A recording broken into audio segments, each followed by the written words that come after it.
Individuellement, je dirais que ce que j'ai appris, c'est que le monde politique souffrait de cette espèce de côté vase clos, fermé, toujours les mêmes personnes, et je parle même pas forcément de moi, mais même de tous les collègues qui sont plutôt nouveaux, qui sont arrivés au Parlement, ce renouveau, il fait vraiment du bien, parce qu'il permet d'amener plein de nouvelles questions sur la table, et c'est même pas un critère d'âge ou quoi, parce qu'il y a des personnes qui sont dans des tranches d'âge supérieures aux miennes, et qui amènent des questions qui sont innovantes et intéressantes, et donc je crois que vraiment, c'est quelque chose qu'on doit continuer à faire.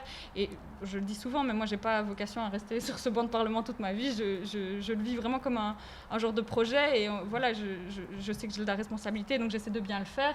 Mais je serais très heureuse le jour où je pourrais donner ma place à quelqu'un d'autre qui aura un autre regard, des autres choses à amener.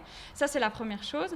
Excuse-moi de te couper, mais est-ce que c'est quelque chose que tu penses, un état d'esprit qui est partagé aujourd'hui par les nouvelles têtes qui sont arrivées au Parlement, de dire voilà, pour moi, l'engagement politique, c'est une étape dans ma vie. On le sait quand même en Belgique qu'on a plutôt des dynasties d'hommes et de femmes politiques qui se reproduisent. donc ça me paraît quand même assez décalé d'entendre Oui, c'est ça. vrai, peut-être. Mais j'ai un biais d'écolo pour le coup. Mais ouais. En fait, c'est embêtant parce que c'est dans la culture parfois qui percole dans les partis que c'est ce qui fait que des personnes même jeunes parfois agissent comme si elles étaient là depuis 30 ans. Et c'est vrai que ça, franchement, c'est un peu encore un frein. Mais j'ai l'impression que d'autres façons de faire peuvent les convaincre à terme. Quand on va voir justement le bilan de cette législature-ci, etc., peut-être que ça va faire un peu de remise en question. Il n'y a pas beaucoup... moi, j'étais assez surprise. Je me suis dit, tous les jeunes élus, ils vont être super solidaires, etc. Mais ça ne veut rien dire, en fait, parce que certaines personnes, ils s'engagent ils savent depuis très longtemps qu'ils veulent s'engager, ils ont envie d'avoir un mandat, et donc finalement, c'est vrai que ça biaise quand même un peu la chose. Et donc, je pense qu'il devrait y avoir un peu plus d'attention dans les partis, dans les façons qu'ils ont de fonctionner sur ces questions-là, quoi.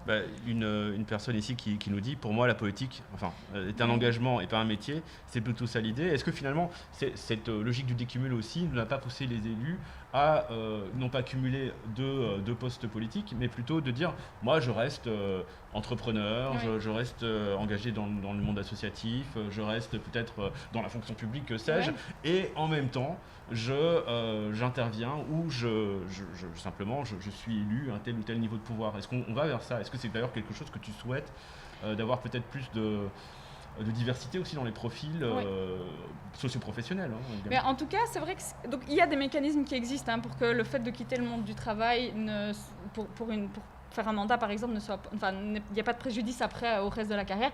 Après, c'est vrai que, voilà, par exemple, dans mon cas très très personnel, ma start-up, elle est plus... je ne peux pas la développer alors que je suis parlementaire. Et c'est important, parce que sinon, il y a des questions de conflit d'intérêts. Et alors, on risquerait d'avoir non plus des gens qui cumulent des responsabilités politiques, mais des gens qui cumulent des responsabilités tout court et qui vont commencer à avoir peut-être des conflits d'intérêts qui seraient problématiques, notamment si c'est des sociétés privées ou ce genre de choses. Ou même des fois l'administration, parce que c'est vrai qu'il y a des moyens de se faire détacher, comme on dit, de l'administration pour un temps, le temps d'un mandat.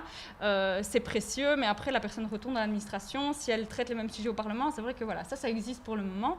Donc il faudrait voir en fait comment perfectionner le système. Et donc, comme on le dit ici dans le chat sur Twitch, est-ce que finalement, le fait de limiter les mandats, par exemple 2 mandats de bourgmestre, et puis, parce qu'on c'est vrai qu'on a le phénomène en Belgique des bourgmestres à vie, donc on a des barons, c'est pour ça qu'on parle des barons, parce qu'en fait c'est presque un titre de noblesse qu'on acquiert et puis qu'on transmet à son fils ou à sa fille d'ailleurs, comme on l'a vu dans pas mal de communes dernièrement.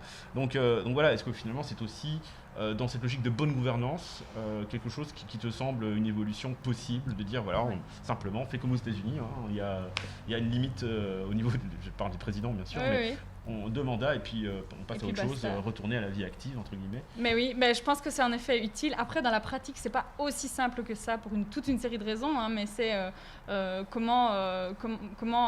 déjà parce que c'est pas évident, il faut apprendre un métier quand on arrive, et sans doute que moi, mes premiers mois, ils ont, je vais pas dire servi à rien, mais j'ai dû beaucoup me courir dans tous les sens, essayer de comprendre comment il fallait bien faire les choses. Mais donc, par exemple, ça, comment on peut y pallier? En améliorant la formation des élus. Les parlements, par exemple, donnent des petites formations législatives, mais c'est assez réduit. Il pourrait y avoir, pendant les 3-4 premiers mois, vraiment un suivi beaucoup plus fort qui est fait soit dans les parlements, soit dans les partis, pour justement mieux armer les personnes. On le fait avec justement les personnes des commissions délibératives, donc pourquoi pas. Et du coup, et aussi c'est très difficile parce que les résultats des élections sont meilleurs quand une personne est connue. Et donc, quand cette personne est connue, elle est là depuis longtemps. Et donc, il y a un peu ce côté serpent qui se mord la queue avec les nouvelles têtes. Qui va voter pour un inconnu? Donc, c'est ça qui va s'engager surtout. Parce que il n'y a plus la garantie finalement de faire carrière en politique. Ah oui, non, c'est ça. Et ça reste un frein. Par exemple, chez nous, on a donc un système chez Ecolo de rétrocession. Donc, le salaire parlementaire que je perçois, j'en reverse une partie dans une espèce de cagnotte à mon parti qui sert à financer des postes comme des conseillers, des conseillères politiques sur les différentes matières. Et c'est, je sais, un frein. Quand on va trouver une personne qui est issue de la société civile, comme on dit, qui n'a rien à voir avec le parti, on lui dit, t'as pas envie de venir sur les listes? Et puis il dit, ouais, mais attends, parce que vous rétrocédez 2500 € par mois, en fait. Enfin non, moi j'ai un rythme de vie. Et donc ça, c'est le cas du PTB aussi, je pense. Oui, même plus fort, je pense, que chez Ecolo. Donc, mais alors, le risque, il est aussi, ce que tu disais tout à l'heure, d'avoir peut-être des personnalités civiles, des têtes connues, des bons clients de la télévision, des journalistes qui disposent déjà d'un public, d'une audience, d'un capital sympathique, qui se disent, bon, pourquoi pas une petite étape politique, parce que justement, il y a cette valeur ajoutée que peut nous offrir l'exposition médiatique à d'autres niveaux. Donc comment faire en sorte... Mais c'est intéressant parce que du coup, il y a un renouvellement, mais il faut être sûr aussi que ces nouvelles têtes, comme tu dis... ce sera encore pire que ça tourne... parce qu'on va se retrouver uniquement avec des journalistes finalement, ou des avocats, enfin des anciens journalistes. Mais c'est intéressant, la sociologie aussi, tu dirais que d'ailleurs, dans tes collègues parlementaires, tu dirais que la sociologie on a beaucoup parlé de parité, mais on ne parle pas souvent de parité professionnelle ou socio-professionnelle. Donc, tu as beaucoup d'ouvriers qui s'engagent en politique. Il y a beaucoup de journalistes, il y a beaucoup d'avocats, mais est-ce que tu as l'impression aujourd'hui d'avoir d'autres corps de métier ou d'avoir plus peut-être de diversité à ce niveau-là aujourd'hui en politique qu'auparavant? Mais moi, dans mes collègues directs, vraiment avec qui je travaille tous les jours, c'est quelqu'un qui est prof, une assistante sociale, une personne qui travaille... donc dans des domaines plutôt un domaine logistique et plutôt un métier manuel.